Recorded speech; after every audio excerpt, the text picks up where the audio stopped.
Jim Rohn, l'un de mes plus grands exemples, disait avec une conviction profonde: le plus beau cadeau que vous puissiez offrir à quelqu'un est votre propre développement. Il l'a incarné toute sa vie et son influence continue d'élever des millions de personnes à travers le monde entier. Grandir soi-même pour faire grandir les autres, voilà la véritable loi de la contribution. Voilà le sens d'une vie pleinement utile et accomplie. Grandir, c'est choisir. Dans les 15 principes inestimables de la croissance, John Maxwell nous montre comment progresser avec intention, discipline et foi profonde. Si ce résumé t'inspire, n'oublie pas de t'abonner, de liker et de partager pour que d'autres puissent aussi grandir et s'élever. Bienvenue sur Succès Livre Audio, l'endroit où les grandes idées transforment les vies. Le potentiel, quel mot magnifique et puissant. Il évoque l'avenir, la promesse d'accomplissement et la grandeur possible en chacun de nous. Pourtant, il existe un danger redoutable, celui du potentiel non réalisé. Comme le raconte l'histoire bouleversante de ce père qui rêvait de chanter, mais qui est parti de ce monde avec sa musique encore enfouie en lui, ne pas atteindre son potentiel, c'est laisser s'éteindre une mélodie que personne n'aura jamais entendue. Quelle tristesse immense que de porter en soi une richesse que l'on n'aura jamais partagée. Mais si tu écoutes ces mots en ce moment précis, c'est que tu désires grandir, que quelque chose en toi aspire à quelque chose de plus grand. Et la croissance, voilà la clé de tout. Elle demande une intention claire et renouvelée chaque matin, un effort quotidien constant, car on ne change pas sa vie sans changer ce que l'on fait chaque jour avec ses heures et son énergie.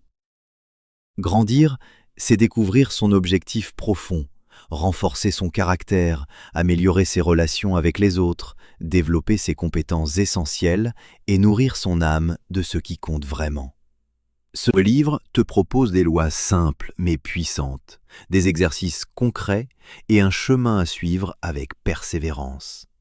Avance pas à pas, semaine après semaine, et tu seras véritablement surpris de voir jusqu'où ton potentiel peut te conduire lorsque tu lui en donnes enfin la permission. La première loi est celle de l'intentionnalité. La croissance ne survient jamais par accident ou par hasard. Un simple déjeuner en 1972 a profondément transformé ma vision de la vie et de ce que signifie vraiment réussir. Ce jour-là, Kurt Campmere m'a posé une question que personne ne m'avait jamais adressée auparavant. As-tu un plan pour ta croissance personnelle ? Ma réponse fut embarrassante et révélatrice en même temps. J'avais des objectifs ambitieux, je travaillais avec acharnement, je cumulais les activités et les responsabilités, mais je n'avais absolument aucun plan structuré pour devenir meilleur en tant que personne. Ce fut une révélation qui changea tout. Mon approche du succès reposait uniquement sur l'effort brut et l'espoir vague. Or, travailler plus dur ne garantit rien en soi, et l'espoir seul n'est jamais une stratégie suffisante pour aller là où l'on veut vraiment aller. À ce moment précis de ma vie, j'étais jeune, tout juste 24 ans, et j'avais obtenu une opportunité prestigieuse dans ma carrière naissante, mais je savais avec une certitude intérieure troublante que si je ne grandissais pas intérieurement, si je ne devenais pas meilleur en profondeur, j'échouerais tôt ou tard malgré tous mes efforts apparents. Kurt me présenta alors un kit de croissance, un programme structuré et complet pour développer l'attitude positive, les objectifs clairs, la discipline quotidienne et la cohérence dans l'action. Le coût me paraissait énorme, presque insupportable à ce stade de ma vie, près d'1 mois de salaire entier, mais je compris immédiatement que c'était l'investissement le plus décisif que je puisse faire pour mon avenir. Avec ma femme Margaret, nous avons économisé sou par sou pendant de longues semaines, et au bout de 6 mois de privation consentie, j'ai pu acquérir ce programme. Ce choix fut absolument déterminant dans toute la trajectoire de ma vie. En ouvrant ce kit pour la première fois, j'ai découvert les bases fondamentales de la croissance intentionnelle. Ces principes en apparence simples ont pourtant ouvert une brèche lumineuse dans mon existence. Par cette fissure nouvelle, j'ai aperçu des possibilités de progrès que je n'avais jamais imaginées auparavant. Depuis ce jour mémorable, ma croissance personnelle a façonné ma destinée bien plus que n'importe quel talent naturel ou opportunité extérieure. Mais grandir n'est pas naturel ni automatique pour un adulte. Contrairement à l'enfance où le corps évolue automatiquement sans effort conscient, l'esprit et le caractère ne se développent pas seuls. La croissance doit être intentionnelle, délibérée, constamment choisie. Le piège redoutable, c'est que la plupart des gens se heurtent à des croyances erronées qui les maintiennent immobiles dans leur vie, alors même qu'ils souhaitent avancer. Ce sont ce que j'appelle les pièges à écart de croissance, ces fossés invisibles qui séparent ce que nous sommes de ce que nous pourrions être. Le premier est l'écart d'hypothèse. Croire naïvement que nous allons grandir automatiquement avec le simple passage du temps. Mais, comme le disait Bruce Springsteen avec une lucidité saisissante, un moment vient où tu dois arrêter d'attendre l'homme que tu veux devenir et commencer à être cet homme dès aujourd'hui, maintenant, sans plus tarder. La croissance n'arrive jamais par accident ou par la seule force du destin. Elle exige un engagement conscient, renouvelé et soutenu chaque jour, sans exception. Le second est le déficit de connaissance, cette pensée paralysante qui dit « je ne sais pas comment grandir ». Après ma rencontre transformatrice avec Kurt, j'ai interrogé tout mon entourage avec curiosité et espoir. Personne autour de moi n'avait de plan de croissance personnelle. Beaucoup apprennent seulement à travers les épreuves douloureuses, une école des coups durs, parfois cruelle et terriblement inefficace comme méthode unique d'apprentissage. Mais il existe une voie bien meilleure et plus éclairée, celle qui consiste à définir consciemment les domaines où l'on veut progresser, à choisir délibérément ce que l'on va apprendre et à persévérer avec une discipline constante et joyeuse. Ce fut ma démarche et elle a ouvert mon horizon d'une façon que je n'aurais jamais anticipée. Vient ensuite l'écart de temps, cette pensée qui dit « ce n'est pas encore le bon moment pour commencer ». Nous décidons souvent de changer sans jamais vraiment passer à l'action concrète. Comme le disait mon père avec une grande sagesse pratique, entre décider et faire, il y a une différence fondamentale qui change tout. Plus on tarde à agir, moins on finit par agir. C'est la loi implacable de l'intention décroissante. Pour grandir véritablement, il faut commencer maintenant, aujourd'hui, même si l'on ne se sent pas encore totalement prêt. Un autre obstacle majeur est l'écart d'erreur, la peur paralysante de se tromper et de paraître ridicule. Mais la croissance passe nécessairement par des erreurs, des maladresses et des tâtonnements. Chaque échec est simplement une façon différente d'apprendre quelque chose que l'on ne savait pas. J'ai moi-même écrit Failing Forward pour transmettre cette vérité libératrice. Avancer, c'est accepter de trébucher sur le chemin sans en avoir honte. De même, l'écart de perfection paralyse ceux qui veulent trouver le moyen parfait avant de se lancer. En réalité, le chemin se révèle toujours en avançant, comme une route dans la nuit où l'on ne voit que quelques mètres devant soi à la fois. La solution est simple et libératrice. Commence maintenant, et le reste se dévoilera naturellement à mesure que tu avances. Le manque d'inspiration constitue un autre frein très courant. Beaucoup attendent de ressentir une grande motivation avant d'agir. Mais la motivation authentique vient après l'action, jamais avant elle. Fais-le, écrivait un auteur anonyme avec une sagesse profonde. Et le désir sincère de continuer viendra de lui-même. Au début de mon parcours, je n'avais pas d'élan particulier, ni de passion évidente, seulement la conviction tranquille que cela valait la peine d'essayer. Avec le temps et les premiers résultats, l'envie de poursuivre s'est installée naturellement et durablement. Un piège fréquent est aussi l'écart de comparaison. Quand on se mesure constamment aux autres, on finit toujours par se sentir inférieur ou insuffisant d'une façon ou d'une autre. J'ai souvent été intimidé par des leaders bien plus expérimentés et accomplis que moi. Pourtant, c'est précisément grâce à ces personnes que j'ai le plus appris et que j'ai pu grandir le plus rapidement.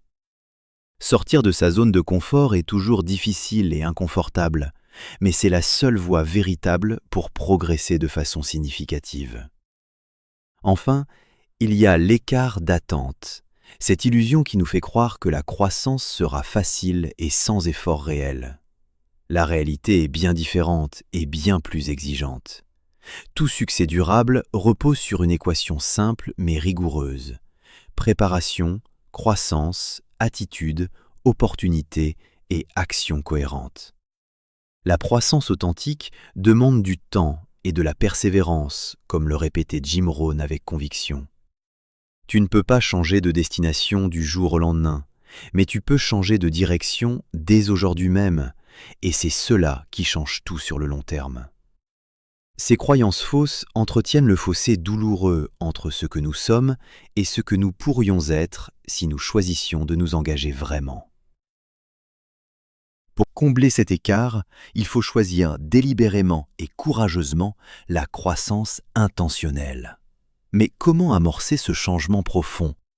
Tout d'abord, pose-toi la grande question maintenant, sans plus attendre. Jusqu'où puis-je réellement aller si je m'en donne les moyens? La croissance est un voyage magnifique qui dure toute une vie. Plus tôt tu commences, plus les résultats s'accumulent et se multiplient de façon exponentielle. Ensuite, fais-le maintenant, pas demain ni la semaine prochaine. N'attends pas que toutes les conditions soient parfaitement réunies, car elles ne le seront jamais complètement. La croissance est un processus progressif et imparfait, mais elle exige une décision immédiate et ferme pour démarrer. J'ai appris au fil des années que le mieux que l'on puisse faire est de tirer le maximum de ce que l'on a reçu en investissant en soi pour devenir la meilleure version possible de soi-même. Plus tu développes tes talents et tes qualités profondes, plus ton potentiel s'élargit et plus tu peux aller loin sur le chemin de ta vie. Au fond, la croissance personnelle est avant tout un engagement solennel envers soi-même. Elle ne dépend pas de circonstances extérieures favorables, mais d'un choix intérieur, profond et renouvelé. Celui de s'améliorer chaque jour intentionnellement, même un tout petit peu. Elle transforme nos compétences, nos relations, notre vision de la vie et notre capacité à saisir les opportunités qui se présentent sur notre chemin. Elle demande du courage pour affronter honnêtement ses erreurs, de la discipline pour maintenir l'effort dans la durée et de l'humilité sincère pour apprendre des autres sans ego. Aujourd'hui encore, je regarde en arrière avec gratitude et je mesure l'impact colossal de cette décision prise dans ma jeunesse lors de ce déjeuner mémorable.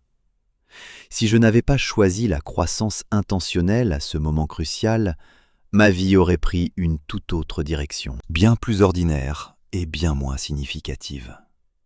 Ce choix courageux a façonné mon caractère en profondeur, élargi mon influence sur des millions de personnes et donné un sens plus profond à toute mon existence. En résumé, le secret n'est pas de travailler plus dur en accumulant les heures, ni d'espérer que le temps ou la chance arrangera tout. Le véritable secret réside dans une décision claire et courageuse, celle de grandir intentionnellement chaque jour sans exception. À partir de là, les portes s'ouvrent d'elles-mêmes, les occasions se multiplient et notre potentiel commence enfin à se réaliser pleinement. La deuxième loi est celle de la conscience. Tu dois te connaître pour grandir. En 2004, le film 50 dates avec Adam Sandler et Drew Barrymore racontait l'histoire touchante d'une femme incapable de créer de nouveaux souvenirs après un grave accident. Chaque jour, elle revivait le passé comme si rien n'avait jamais changé autour d'elle. Si la trame semble légère et romanesque, elle rappelle pourtant un cas réel et bien plus dramatique, celui d'Henry M., étudié par les neuropsychologues depuis les années 1950. Henry souffrait d'épilepsie sévère et invalidante. À un certain âge, il subit une opération expérimentale qui supprima ses crises, mais le priva définitivement de mémoire à court terme. Il était désormais incapable de retenir la moindre nouvelle information. Il ne se souvenait ni des médecins qui le soignaient quotidiennement, ni de ce qu'il avait mangé quelques heures plus tôt, ni même du chemin menant à sa nouvelle maison. Sa vie resta figée dans le temps, sans possibilité d'apprentissage ni de croissance véritable. Tragédie humaine bouleversante, mais aussi illustration puissante d'un principe fondamental. Sans conscience de soi et sans capacité d'apprentissage, aucune évolution réelle n'est possible. De la même manière profonde, une personne qui cherche à grandir sans vraiment se connaître ressemble à Henri M. Elle reste prisonnière de l'instant présent, incapable de progresser vers quelque chose de plus grand et de plus accompli. Pour évoluer vraiment, il faut d'abord se situer honnêtement, savoir qui l'on est vraiment, quelles sont ses forces authentiques, ses faiblesses réelles, ses passions profondes et ses possibilités concrètes. Se connaître, c'est lire le fameux « Vous êtes ici sur une carte » avant de pouvoir tracer son chemin avec clarté et direction. Sans cette connaissance de soi, impossible de définir une direction juste et encore moins d'atteindre son potentiel véritable. L'auteur distingue 3 types de personnes face à leur orientation de vie. Premièrement, ceux qui ne savent pas ce qu'ils veulent faire de leur existence. Confus et sans but clair, ils manquent de direction et se contentent de dériver au gré des circonstances. Leur potentiel reste profondément inexploité, faute de clarté intérieure.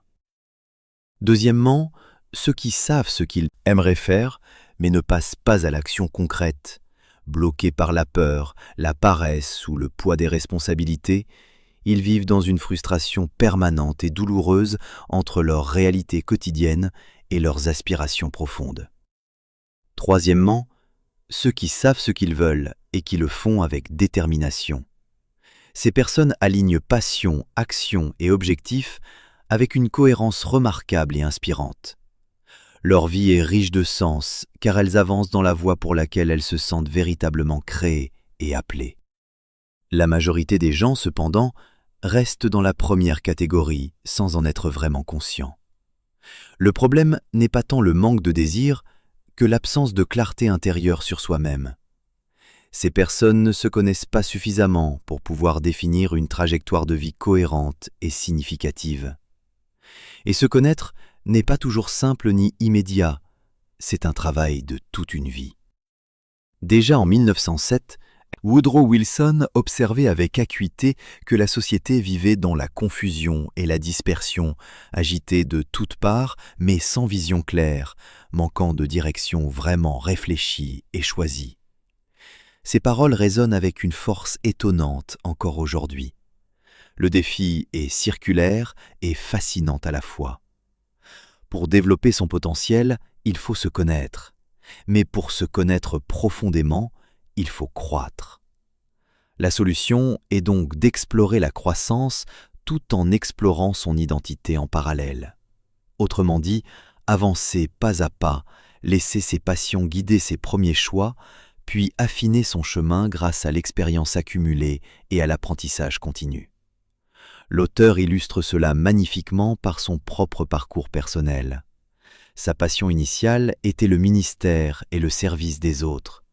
Il décida donc de grandir dans des domaines essentiels à ce rôle, les relations humaines, la capacité à développer les autres, l'attitude positive, le leadership inspirant. En se formant avec détermination et régularité, il découvrit en lui un véritable et profond amour pour le leadership qui devint l'axe majeur de sa croissance personnelle pendant 40 ans de carrière. Peu à peu, d'autres passions et priorités se révélèrent naturellement. La foi, la famille, la communication authentique et la créativité. Ainsi, passion et croissance s'alimentent mutuellement dans un cycle vertueux et continu. Nathaniel Branden, psychothérapeute renommé, résumait ce principe avec une grande élégance. La première étape vers le changement est la prise de conscience lucide. La deuxième est l'acceptation courageuse.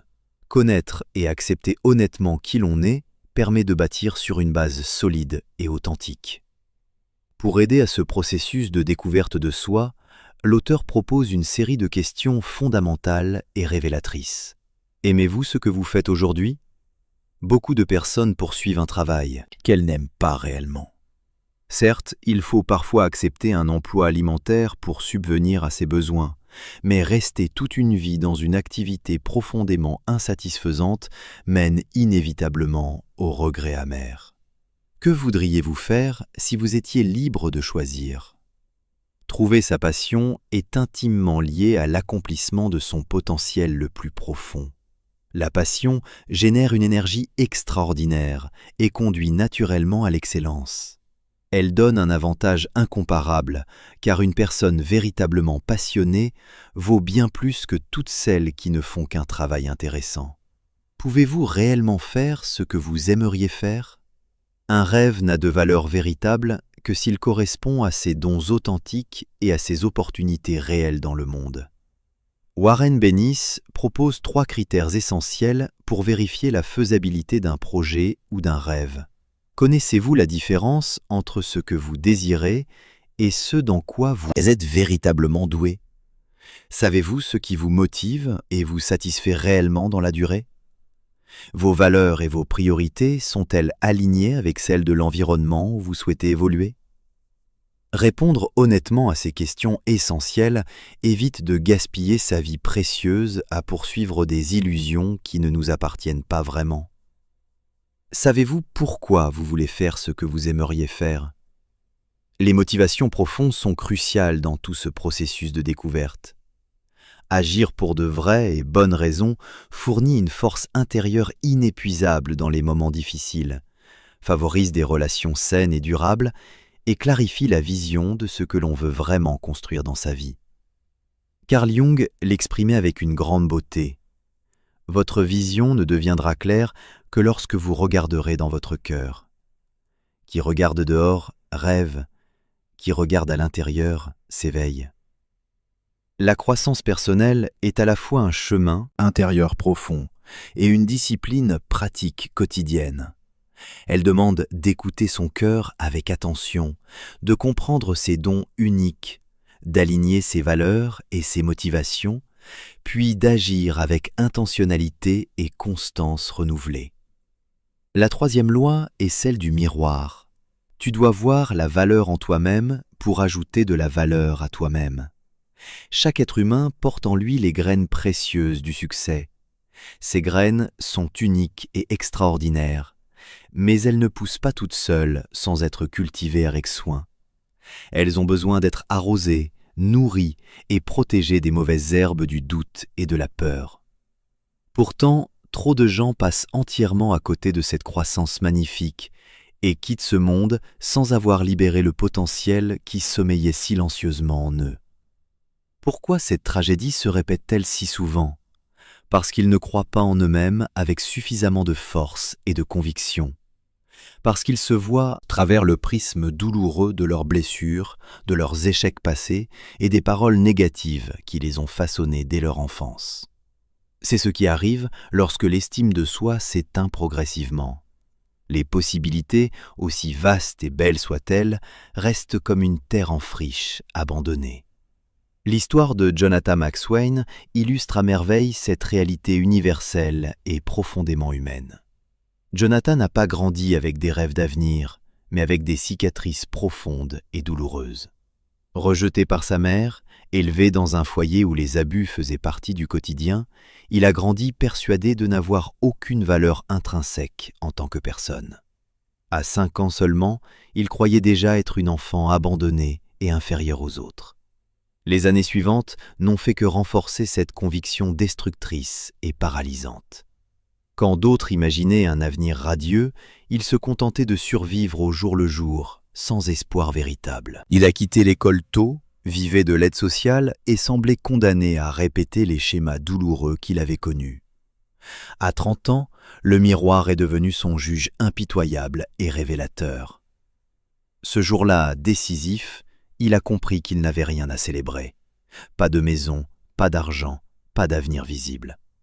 Juste 2 garçons qu'il risquait de voir répéter le même schéma destructeur que les hommes de sa famille. Alors, il a pris la décision la plus courageuse de sa vie, celle de changer profondément. Pas seulement pour lui-même, mais pour ses enfants qui méritaient mieux. Son premier pas fut le plus difficile de tous. Reprendre ses études à l'âge adulte malgré la honte et la peur du regard des autres. Il a échoué d'1 demi-point à l'examen, mais il a persisté avec une détermination nouvelle et a finalement réussi. Puis, il a quitté Birmingham pour Atlanta, décidé à recommencer sa vie sur des bases entièrement nouvelles. Pour la première fois de son existence, il osait rêver d'université. Il avait 33 ans lorsqu'il a franchi les portes de Kennesaw State avec un mélange d'intimidation et d'espoir. Et puis un jour magnifique, un déclic. En entendant une camarade dire « Je ne m'aime pas », il a répondu spontanément et avec une sincérité qui le surprit lui-même « Tu peux t'aimer si moi j'ai appris à m'aimer ». Pour la première fois de sa vie, il prenait conscience qu'il s'aimait vraiment. Sa transformation intérieure était pleinement en marche. 3 ans plus tard, il obtenait sa licence, puis une maîtrise en travail social. Aujourd'hui, il poursuit un doctorat avec passion et détermination. Il est devenu celui qu'il voulait être. Cette histoire remarquable n'est pas seulement celle d'une personne, mais une leçon universelle pour chacun d'entre nous. Quand on commence sincèrement à se valoriser, tout change dans sa vie. L'estime de soi est la clé qui ouvre la porte du potentiel. Zig Ziglar l'a dit avec une grande justesse et profondeur. Il est impossible de se comporter constamment d'une manière incompatible avec la façon dont nous nous percevons. Si nous nous voyons petits et insignifiants, nous agirons petits. Si nous nous voyons incapables, nous nous arrêterons avant même d'avoir vraiment commencé. L'image que nous avons de nous-mêmes fixe un plafond invisible mais réel à notre réussite possible. L'auteur propose des chemins concrets pour briser ce plafond. La première étape consiste à veiller avec soin sur son discours intérieur. Chacun de nous se parle sans cesse dans le silence de son esprit. Ce langage intérieur peut être une source de force extraordinaire ou un poison dévastateur. La deuxième étape est d'arrêter les comparaisons stériles avec les autres. La seule comparaison utile est avec soi-même d'hier. Suis-je meilleur aujourd'hui qu'hier? Ai-je progressé, même légèrement? La troisième étape est de dépasser ses croyances limitantes. Ces barrières intérieures ne sont que des illusions que nous avons créées et que nous pouvons défaire. La quatrième étape consiste à ajouter de la valeur aux autres autour de soi. Rien n'élève autant l'estime de soi que le fait de contribuer positivement à la vie de quelqu'un d'autre. La cinquième étape est de faire ce qui est juste, même lorsque c'est difficile et coûteux. Car la vérité est claire et implacable. Personne ne peut dépasser l'image qu'il a de lui-même. Si tu crois valoir peu, tu vivras en dessous de tes possibilités réelles.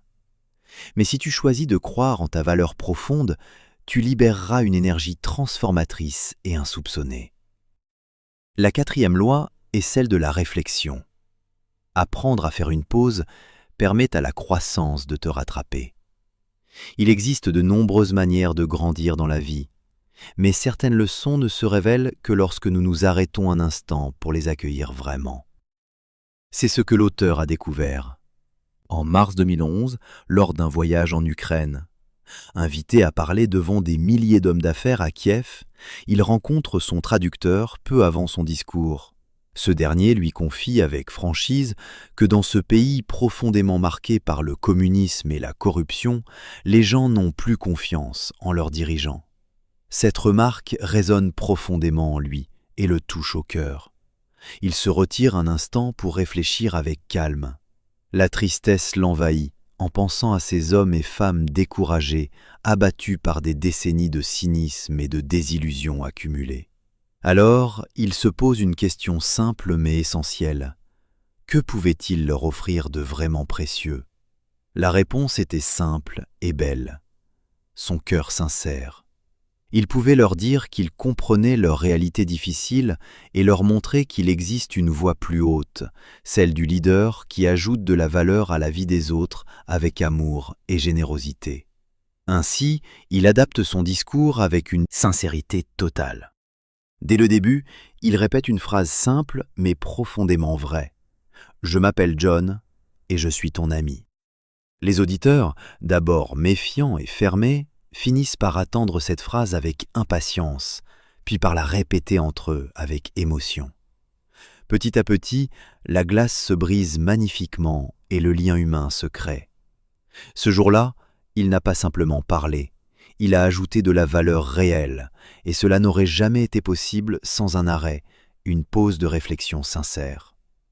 Trop souvent, nous croyons que l'expérience seule est le meilleur professeur. Mais l'expérience seule ne suffit pas à nous faire vraiment grandir. Ce qui enseigne réellement et profondément, c'est l'expérience évaluée et réfléchie. Vivre sans réfléchir, c'est passer à côté de ses propres leçons les plus précieuses et les plus transformatrices. L'auteur distingue 4 dimensions essentielles de cette réflexion. L'enquête, chercher au cœur de ces individus, l'expérience, les vérités qu'elle recèle. L'incubation, laisser une idée mijoter lentement dans son esprit jusqu'à ce qu'elle révèle un sens plus profond. L'éclairage, ce moment merveilleux où la compréhension jaillit soudainement comme une lumière dans l'obscurité. L'illustration, donner chair aux idées en les reliant à des histoires et des exemples concrets. Ces dimensions font de la réflexion un outil puissant de transformation personnelle.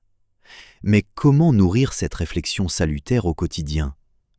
Par les bonnes questions posées à soi-même. L'auteur insiste, ce sont les bonnes questions qui mènent aux meilleures réponses transformatrices. Il partage quelques-unes de ses propres interrogations profondes. Quel est mon plus grand atout? Pour lui, c'est son attitude positive héritée de son père. Quelle est ma plus grande faiblesse? Les attentes irréalistes qui sous-estiment le temps nécessaire. Quel est mon plus haut sommet? Sa famille bien-aimée. Quel est mon plus bas creux? Ironiquement, aussi la famille, car aimer profondément signifie accepter de ne pas contrôler les choix des siens. Ces questions et leurs réponses honnêtes nourrissent la croissance de façon profonde et durable. La réflexion est comme une pause qui rafraîchit l'esprit et revitalise l'âme. Elle éclaire l'esprit, nourrit ce qui compte vraiment et oriente l'action vers ce qui est essentiel. Faire une pause, ce n'est jamais perdre du temps, c'est en gagner de la façon la plus intelligente qui soit. C'est permettre à la croissance de nous rattraper et de nous transformer. Ainsi, la loi de la réflexion s'impose comme une étape absolument essentielle de toute croissance personnelle authentique et durable. Merci d'écouter ce résumé sur Succès Livre Audio. La suite magnifique de ce voyage de croissance t'attend dans la prochaine partie. La 5e loi est celle de la cohérence. La motivation te fait avancer, mais la discipline te permet de grandir durablement. Quand j'ai commencé à parler en public, je croyais sincèrement que la clé du changement se trouvait dans la motivation. Je me voyais comme un catalyseur d'énergie, quelqu'un capable d'allumer une flamme vive dans le cœur des gens. Et à vrai dire, j'y parvenais souvent avec un certain succès. J'adorais voir les visages s'illuminer et sentir l'enthousiasme monter dans la salle comme une vague. Parfois, je plaisantais en disant que je voulais tellement inspirer les gens qu'ils seraient prêts à charger l'enfer avec un simple pistolet à eau. Mais avec le temps et l'expérience accumulée, une vérité plus subtile et plus profonde s'est imposée à moi, avec une clarté impossible à ignorer. L'effet de la motivation, aussi intense et puissant soit-il sur le moment, ne dure jamais très longtemps. Je voyais des personnes repartir avec des étoiles, plein les yeux, gonflées de bonnes intentions et de résolutions magnifiques, puis revenir quelques mois plus tard, exactement là où elles en étaient avant ma conférence. Leur énergie avait fondu comme neige au soleil, leur résolution s'était dissipée sans laisser de traces durables. J'ai fini par comprendre une vérité fondamentale que j'aurais aimé saisir bien plus tôt. Si la motivation allume le feu de l'action, seule la discipline entretient la flamme sur la durée. C'est ainsi que j'ai découvert ce que j'appelle la loi de la cohérence. Sans constance répétée, il n'y a pas de croissance vraiment durable. On peut être profondément motivé un jour et totalement découragé le lendemain selon les circonstances. On peut décider aujourd'hui de changer sa vie et oublier ses belles résolutions dès le lendemain matin. Mais quand on apprend à répéter jour après jour les petites disciplines qui nourrissent la vie et alimentent la croissance, alors la transformation profonde devient non seulement possible, mais inévitable. La cohérence, voilà le véritable secret de ceux qui vont loin et qui laissent une empreinte durable dans leur domaine.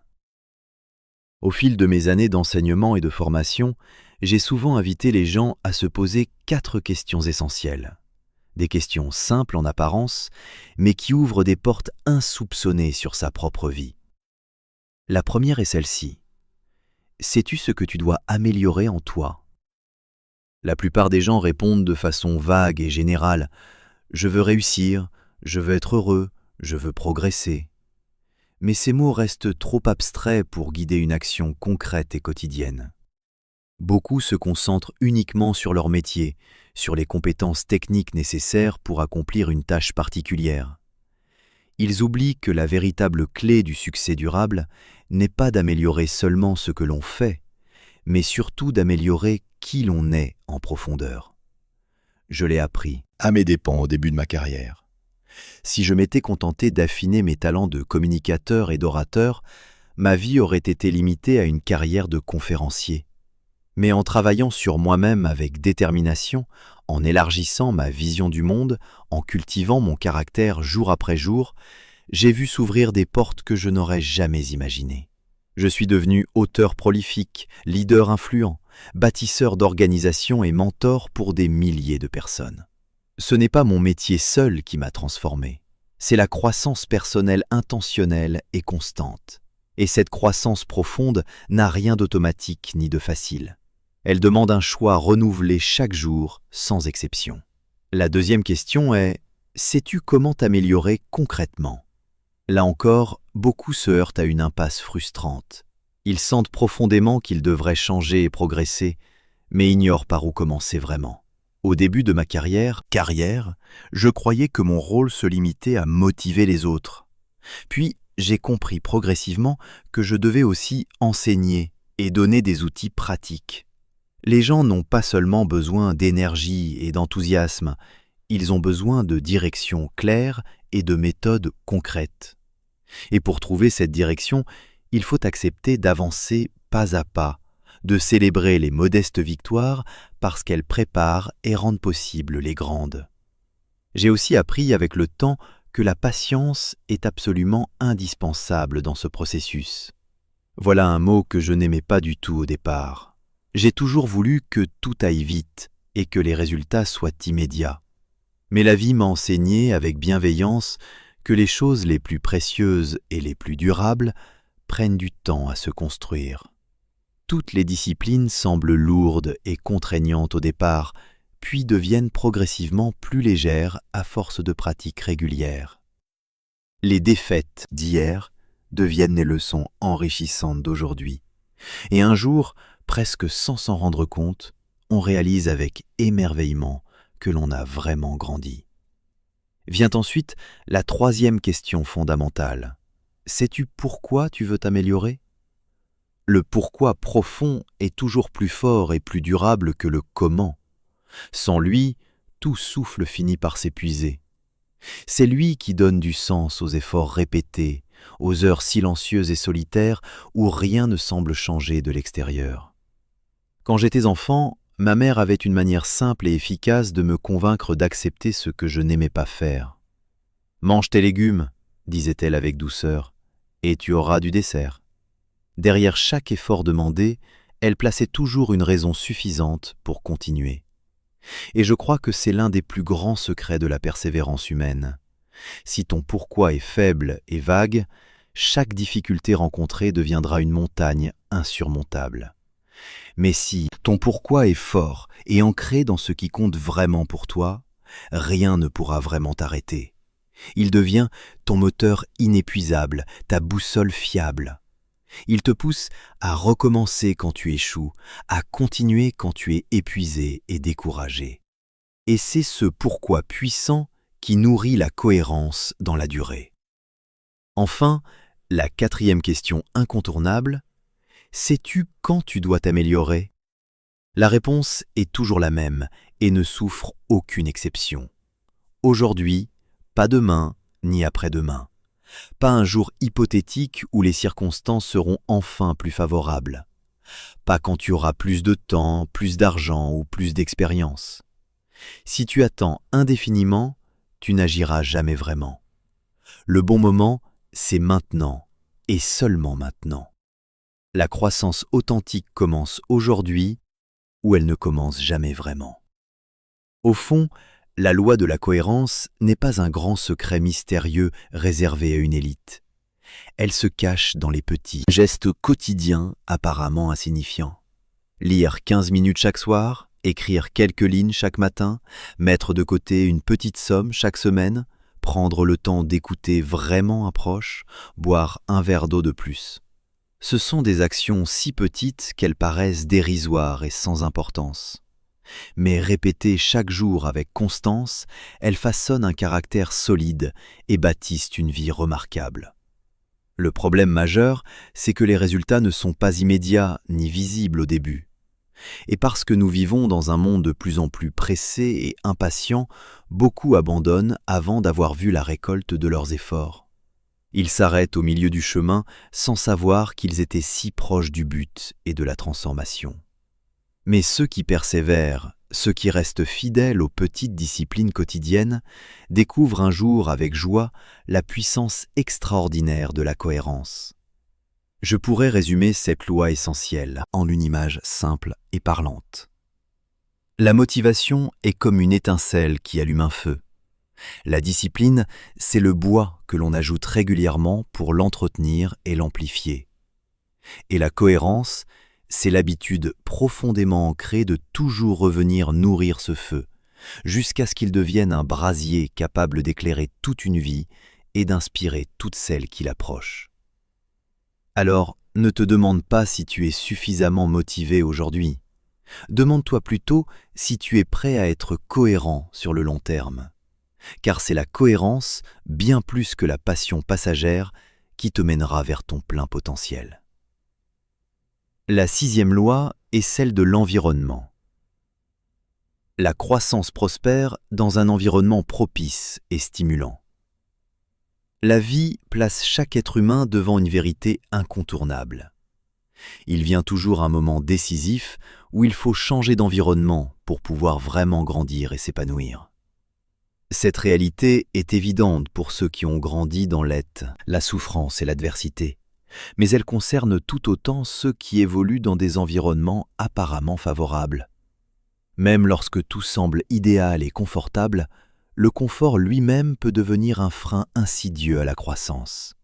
La croissance ne se nourrit pas de repos prolongé, mais de défis constants, de mouvements courageux et d'audace renouvelée.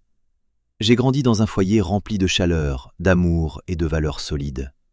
Mes parents étaient attentifs et bienveillants, mon éducation solide et mon environnement stable. Pourtant, après moins de 10 ans de carrière, je me suis retrouvé bloqué dans ma progression. Devenu leader d'église à seulement 22 ans, j'étais arrivé trop vite au sommet de mon contexte. Beaucoup auraient vu cela comme une réussite éclatante, mais je découvris rapidement que si tu es toujours en tête de classe, c'est probablement que tu es dans la mauvaise classe pour toi. On progresse davantage et plus vite lorsque l'on se retrouve entouré de personnes plus grandes et plus avancées que soi. Quitter cette église fut une décision douloureuse et coûteuse émotionnellement. Mais mon père lui-même, profondément engagé dans l'organisation, m'encouragea à partir avec sagesse. Il savait qu'on peut changer sans grandir, mais qu'on ne peut jamais grandir sans accepter de changer. Je pris alors le temps d'examiner honnêtement ma situation avec lucidité. J'avais atteint le sommet de mon environnement trop tôt. Je n'étais plus stimulé et je ne voyais plus de perspectives nouvelles devant moi. Il me fallait un sol plus fertile pour continuer à m'élever. On raconte l'histoire d'une femme qui acheta un perroquet, espérant qu'il parlerait. Mais l'oiseau restait désespérément silencieux malgré ses efforts. Sur les conseils du vendeur, elle lui ajouta successivement un miroir, puis une échelle, puis une balançoire colorée. Finalement, le perroquet mourut, faute de ce dont il avait réellement besoin, de la nourriture essentielle. Ainsi en est-il de nous dans notre quête de croissance. Changer des détails extérieurs n'a pas de sens profond si l'on ne nourrit pas ce qui est véritablement essentiel à l'intérieur. Changer de lieu seul ne suffit pas. Il faut aussi se changer soi-même en profondeur. L'un sans l'autre produit peu de résultats tangibles, mais les deux ensemble accélèrent considérablement la croissance. Je m'étais fixé des règles claires pour avancer, rechercher toujours la compagnie de personnes meilleures que moi dans les domaines qui comptent, chercher des situations qui me défient véritablement et nourrir mes rêves les plus audacieux. Il fallait quitter ma zone de confort avec courage et confiance. J'avais appris le principe du hot poker, l'attisoir brûlant. De la même façon qu'un métal posé au feu finit par devenir brûlant à son tour, nos vies s'élèvent au contact de personnes inspirantes, de lieux stimulants et d'expériences vraiment marquantes. Peu de choses influencent autant notre destinée que les personnes que nous fréquentons régulièrement. Les chercheurs ont montré que 95% de nos réussites ou de nos échecs dépendent directement de notre entourage habituel. Jim Rohn disait que nous devenons la moyenne des 5 personnes que nous côtoyons le plus dans notre vie quotidienne.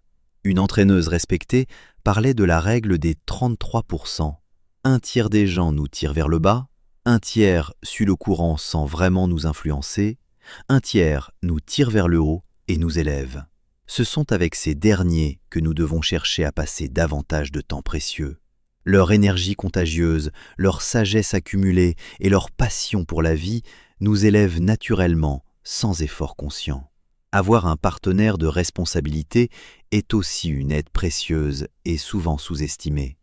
Il nous garde fidèles à nos engagements quand la tentation de relâcher se fait sentir. Un nouvel environnement, aussi favorable soit-il en apparence, reste stérile si nous ne l'exploitons pas activement et avec intention. Être inscrit dans une salle de sport ne fait pas de nous un athlète accompli. Il faut s'entraîner régulièrement, se dépasser chaque fois, transpirer et persévérer. Je pris l'habitude de rendre publics mes objectifs, car cela m'obligeait à plus de discipline et de sérieux. Chaque semaine, je cherchais une occasion concrète de grandir, une rencontre enrichissante, une lecture stimulante, une conférence inspirante. La croissance ne vient jamais par hasard, mais par une intention répétée, jour après jour, avec constance. Je découvris aussi l'importance cruciale de me concentrer sur le présent, plutôt que de me perdre dans le passé ou de me noyer dans les inquiétudes du futur. Le passé est figé et inaccessible, l'avenir incertain et incontrôlable. Seul le présent nous appartient vraiment. Aujourd'hui commence tout ce qui va arriver dans notre vie, disait Harvey Firestone Jr. avec une grande sagesse. La croissance se construit dans l'instant présent et nulle part ailleurs. Grandir ainsi attire inévitablement des critiques et des jugements de la part de ceux qui restent immobiles. Toute personne qui change de cap courageusement est jugée par ceux qui n'osent pas en faire autant. Emerson avait profondément raison. Quel que soit le chemin choisi, quelqu'un dira toujours que tu as tort. J'avais appris que l'opinion des autres ne doit jamais devenir notre réalité intérieure. Personne n'a donné la permission de poursuivre son propre chemin vers son potentiel. Avec le temps, je compris aussi qu'un leader ne doit pas seulement chercher son propre environnement de croissance, mais aussi en créer un enrichissant pour les autres autour de lui. Le vrai rôle d'un dirigeant n'est pas simplement d'aider ses collaborateurs à bien faire leur travail, mais de bâtir un cadre vivant, peuvent devenir meilleurs qu'ils ne l'auraient imaginé. Un lieu où l'échec est permis et enseignant, où les rêves sont encouragés, où chacun se sent poussé à sortir de sa zone de confort. La loi de l'environnement nous rappelle que la croissance n'arrive jamais par hasard. Elle fleurit dans un terrain consciemment préparé, entretenu et nourri avec soin. La 7e loi est celle du design. Pour maximiser ta croissance, tu dois développer des stratégies personnelles adaptées. Quelle est ta période préférée de l'année? Est-ce Noël avec sa magie particulière? Ton anniversaire? Le printemps quand les fleurs refleurissent? Les vacances d'été bien méritées? Chacun a ses moments de prédilection. Je peux te dire quel est le mien avec certitude. C'est la semaine qui suit Noël. Cette période est pour moi un moment précieux de réflexion profonde et de planification stratégique pour l'année à venir. Je consacre ce temps à l'évaluation honnête de l'année écoulée et à la définition d'objectifs clairs pour l'avenir qui commence. Je révise minutieusement mon calendrier, j'évalue mes engagements passés et j'identifie les domaines d'amélioration prioritaires. Cette approche stratégique de la vie, bien que profondément personnelle, offre des enseignements universels sur la croissance et la maximisation du potentiel humain. L'un des enseignements les plus précieux tirés de cette période de réflexion est l'importance fondamentale de la simplicité dans les stratégies. Neil Cole soulignait avec justesse l'importance des stratégies personnelles reproductibles et facilement transférables. Cela signifie que les stratégies de croissance doivent être simples à comprendre et faciles à appliquer pour être réellement efficaces dans la durée. De plus, il est essentiel de concevoir sa vie dans sa globalité plutôt que de se concentrer uniquement sur sa carrière professionnelle. La planification de la vie dans son ensemble est indispensable pour que la carrière se déroule naturellement et harmonieusement. Cela implique de se concentrer sur ses valeurs profondes et de prendre des décisions cohérentes avec elles en toutes circonstances. La vie n'est pas une répétition générale que l'on peut refaire à volonté. Il n'y a pas de seconde chance pour faire les choses correctement dès le départ. Il faut donc donner le meilleur de soi dès maintenant.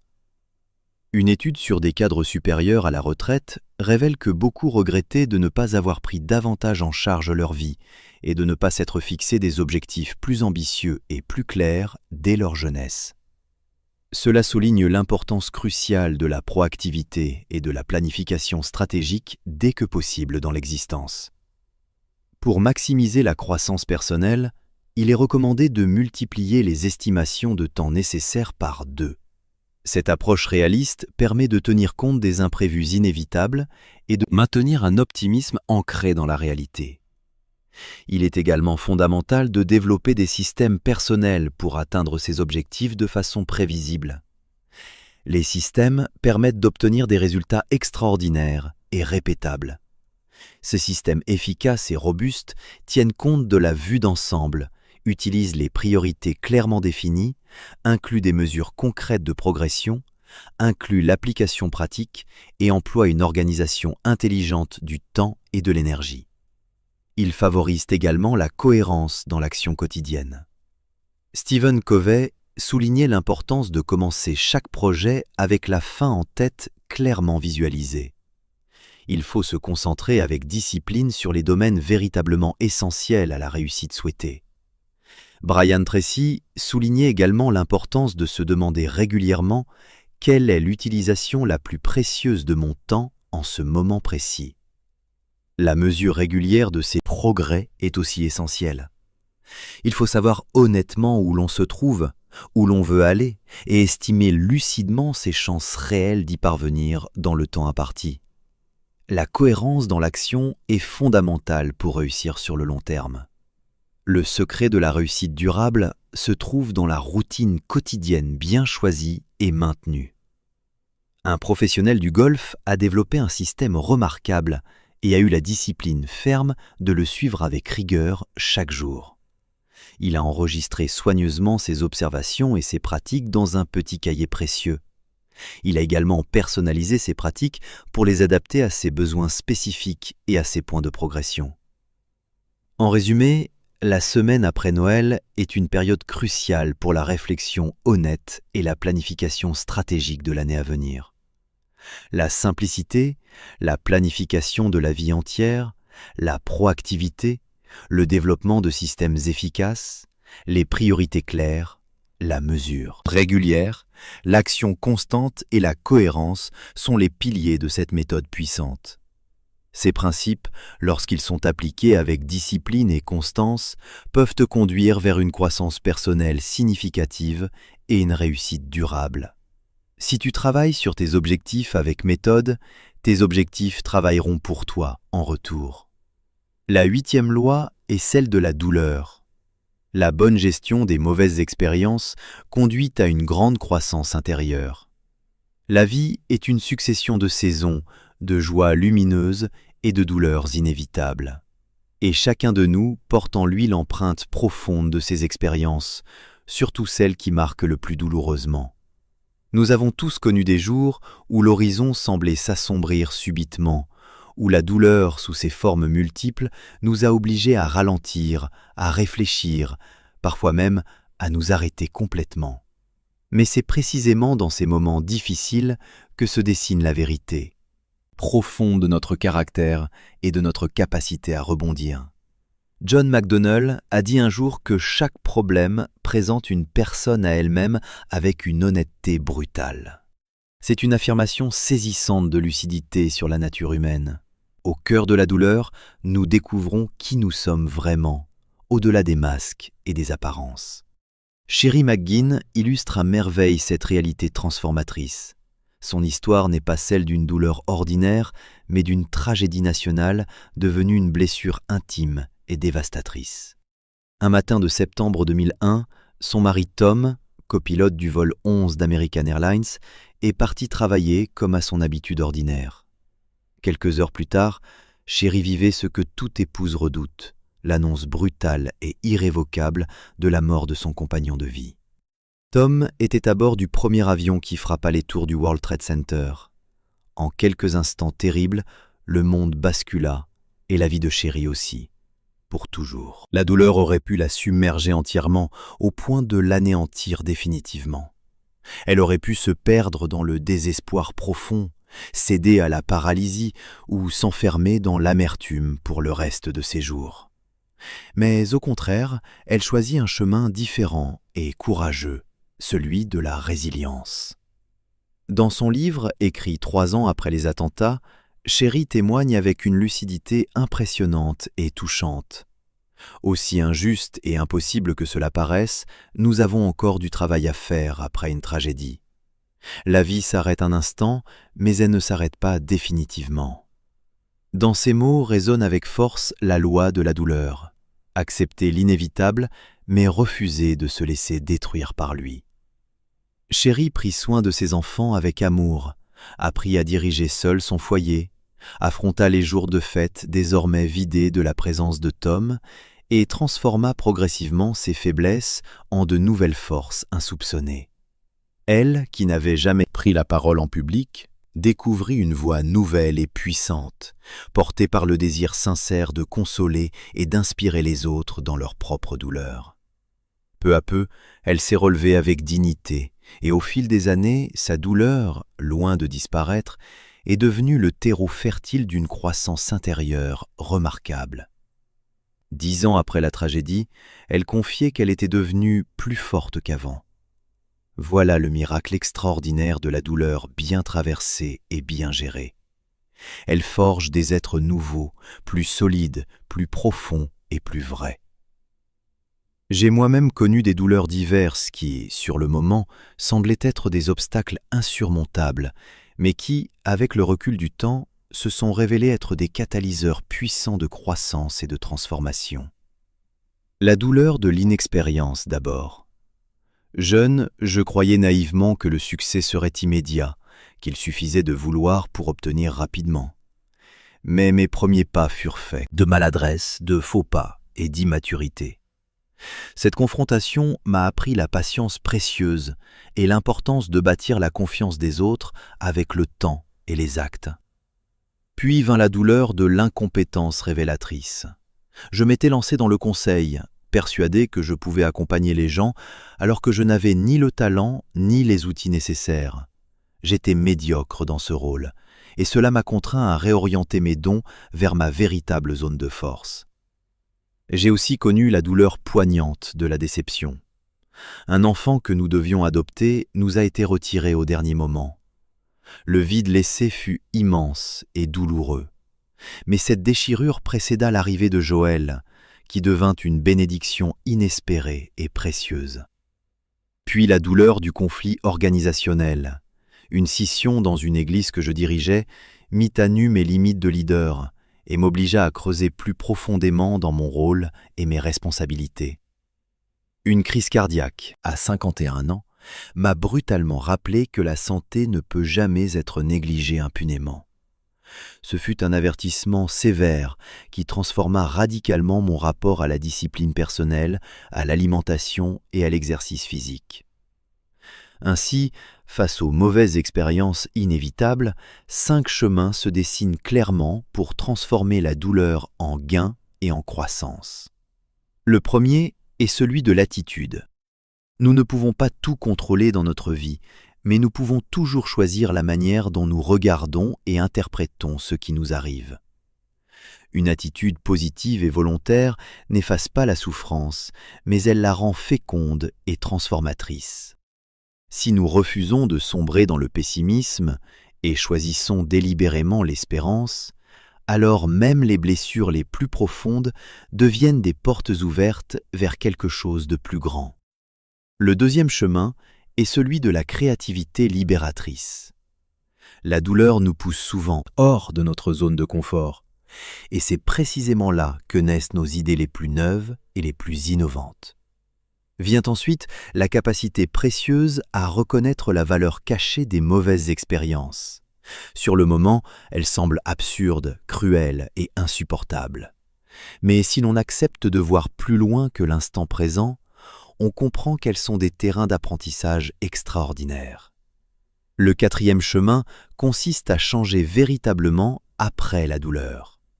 La souffrance ne doit pas seulement être supportée stoïquement, elle doit produire une transformation réelle et durable. Rien ne change jamais si nous refusons d'affronter la réalité avec honnêteté. Enfin, le cinquième chemin est celui de la responsabilité assumée. Refuser de se poser en victime permanente, c'est s'approprier pleinement son avenir. Grandir, c'est assumer que même si nous n'avons pas choisi la douleur, nous pouvons toujours choisir ce que nous en faisons. Ceux qui progressent vraiment ne rejettent pas la faute sur les autres, mais acceptent de tracer courageusement un chemin nouveau à partir de là où ils se trouvent. Ainsi, la loi de la douleur se résume dans une vérité simple et puissante. Nous ne choisissons pas ce qui nous arrive, mais nous choisissons toujours ce que nous en faisons ensuite. Les expériences douloureuses sont inévitables dans toute vie humaine, mais elles ne sont jamais inutiles. Elles peuvent être l'occasion précieuse d'apprendre, de se redéfinir, de devenir plus profond, plus solide et plus vrai. Comme le disait William Penn avec une sagesse intemporelle, pas de douleur, pas de palme, pas d'épines, pas de trône, pas de croix, pas de couronne. La vie, avec son lot inévitable de blessures, nous met sans cesse au défi de choisir qui nous voulons être. Certains se contentent de survivre dans la souffrance, d'autres osent prospérer grâce à elle. La différence se joue entièrement dans la manière consciente de traverser la douleur et de la transformer en sagesse. Merci d'écouter ce résumé enrichissant sur Succès Livre Audio. La suite passionnante de ce voyage de croissance t'attend dans la prochaine partie. La 9e loi est celle de l'échelle. La croissance du caractère détermine la hauteur de ta croissance personnelle. Lorsque je rencontrai Jerry Anderson pour la première fois, il ne m'apparut pas seulement comme un homme d'affaires prospère et accompli. Derrière son assurance tranquille et posée se cachait une histoire étonnante, faite d'échecs douloureux, de leçons précieuses, de renouveaux courageux et surtout d'une transformation intérieure profonde qui allait donner un sens nouveau à sa vie et influencer des milliers d'autres personnes à travers le monde. En le côtoyant avec attention, je compris qu'il incarnait parfaitement cette vérité fondamentale. La croissance du caractère précède toujours la croissance personnelle visible. Et c'est cette croissance intérieure qui, à son tour, ouvre les portes du véritable succès durable. Jerry n'avait pas commencé sa vie sous les feux de la réussite facile. Il grandit dans l'Ohio, dans un milieu modeste, et se lança d'abord comme machiniste, travailleur et appliqué dans sa tâche quotidienne. Il savait se montrer sérieux, mais au fond de lui brûlait une ambition que nul emploi routinier ne pouvait satisfaire durablement. Très vite, il se lança dans les affaires, en espérant tracer sa propre route vers la liberté. Mais ses premiers pas furent marqués par des revers cuisants et décourageants. Sa première société, qui distribuait des produits japonais à une époque où cela suscitait la méfiance du public, sombra rapidement. Refusant de se décourager, Jerry tenta sa chance dans une entreprise de marketing de réseau, mais l'État la ferma brusquement. Plus tard, il lança un journal de petites annonces, puis un magazine immobilier. Là encore, les projets s'éteignirent avant d'avoir vraiment brillé de tout leur potentiel. À ce stade difficile, beaucoup auraient abandonné leurs rêves et se seraient résignés à une vie ordinaire et sans éclat. Jerry, lui, gardait au fond de lui certitude inébranlable qu'il y avait plus à accomplir dans cette vie. Ce qui lui manquait encore, c'était la découverte du fondement même de la réussite durable, le caractère solide. Un jour décisif, sa route croisa celle de John Schrock, un homme d'affaires qui construisait sa vie et ses entreprises sur des valeurs bibliques profondes. John voyait les affaires d'une façon radicalement différente. Pour lui, le succès ne dépendait pas seulement de la stratégie commerciale ou de l'opportunité saisie, mais avant tout de l'intégrité personnelle, de la discipline quotidienne et des valeurs qui guident nos choix en toutes circonstances. Intrigué et touché, Jerry accepta l'invitation de John à se joindre à un petit groupe qui se réunissait chaque semaine pour étudier un mince livret de principes tirés des proverbes. Ce rendez-vous, qui pouvait sembler anodin, changea profondément le cours de sa vie. Il découvrit peu à peu que la véritable clé de la croissance personnelle ne résidait pas dans la recherche effrénée d'occasions, mais dans le travail silencieux et exigeant sur soi-même en profondeur. Alors qu'il commençait à mettre en pratique ces principes de caractère, un changement profond et visible s'opéra dans toute sa vie. Ses affaires reprirent de la vigueur et de l'élan. Sa nouvelle entreprise prospéra au point d'être rachetée par une société plus grande. Pour la première fois, Jerry goûtait à un succès stable et durable, enraciné dans autre chose que la simple opportunité ou la chance passagère. Riche de cette première expérience transformatrice, Jerry retourna ensuite en Ohio où il lança un nouveau magazine immobilier. Cette fois, fort des leçons tirées de ses nombreux échecs et des valeurs qu'il avait profondément intégrées, il connut un essor extraordinaire. Son magazine devint le plus important de tout le pays dans son domaine. À nouveau, son entreprise attira l'attention et fut achetée par une grande société de New York. Ce cycle de création, de croissance et de transmission ne fit que confirmer à Jerry une vérité désormais ancrée en lui. Tout ce qui grandit durablement repose sur la solidité du caractère de celui qui le bâtit. Mais l'histoire remarquable ne s'arrête pas là. Dans les années 1980, Jerry, avec John Schrock et leur ami Bernie, ressentit le besoin profond de transmettre ces principes qui avaient bouleversé leur existence. Ensemble, ils fondèrent une organisation qui visait à partager à travers le monde des tables rondes de valeurs. L'idée était simple et révolutionnaire à la fois. Réunir des personnes chaque semaine autour d'un principe précis, la retenue, l'honnêteté, la patience, l'humilité, l'éthique, la gestion des objectifs, en discuter ouvertement et s'engager à le mettre en pratique concrète dans sa vie. C'est finalement en Amérique latine que le projet trouva un terrain particulièrement fertile. Au Guatemala, les tables rondes attirèrent l'attention des universités, des entreprises, puis même du gouvernement. Le modèle s'étendit ensuite à d'autres pays, en produisant des changements spectaculaires dans les individus et les organisations. Ces expériences confirmèrent une vérité universelle et intemporelle. Les hommes et les femmes sont prêts à suivre un leader non pas pour ses compétences techniques, mais pour la solidité de son caractère. Des études internationales menées par Kouzes et Posner révélèrent que la qualité la plus recherchée chez un leader est l'honnêteté fondamentale. Sans elle, aucune confiance véritable n'est possible. Le général Norman Schwarzkopf le résumait avec une clarté saisissante. Le leadership est une combinaison de stratégie et de caractère. Mais s'il vous faut en abandonner un, abandonnez la stratégie. Car c'est presque toujours l'absence de caractère et non l'absence de compétences qui fait tomber les dirigeants. Pour expliquer ce chemin vers l'intégrité, Jerry évoquait souvent ce qu'il appelait l'échelle du caractère, composée de 5 échelons essentiels. Le premier consiste à être meilleur à l'intérieur qu'à l'extérieur. car les victoires intérieures précèdent toujours les victoires visibles de l'extérieur. Le second invite à pratiquer la règle d'or, traiter les autres exactement comme on aimerait être traité soi-même en toutes circonstances. Le troisième est de n'enseigner que ce que l'on croit réellement et profondément. Les croyances simplement empruntées n'engendrent ni passion authentique, ni transformation véritable. Le quatrième échelon est l'humilité sincère, cette capacité précieuse à rester enseignable, à reconnaître honnêtement ses faiblesses, à servir plutôt qu'à se servir. Enfin, le cinquième consiste à bien finir sa course. Beaucoup commencent avec enthousiasme, peu terminent leur course fidèlement jusqu'au bout. Mais la véritable grandeur se mesure non pas au départ glorieux, mais à l'arrivée fidèle. En Colombie, par exemple, cette organisation fut invitée à former plus de 11 000 gardiens de prison. Les résultats dépassèrent toutes les attentes les plus optimistes. La violence diminua considérablement. Les meurtres au sein des prisons chutèrent de façon significative et certains détenus commencèrent à exprimer le désir profond de ressembler à leurs gardiens plutôt qu'à leurs compagnons d'infortune.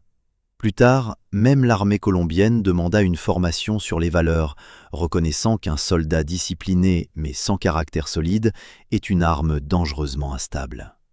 L'influence s'étendit à 44 pays, touchant directement plus d'1 million de personnes.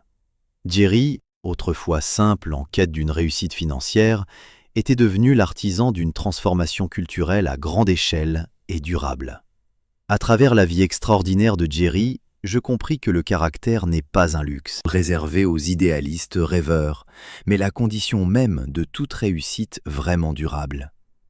Ceux qui négligent ce fondement construisent leur maison sur du sable mouvant. Tôt ou tard, tout s'effondre inévitablement.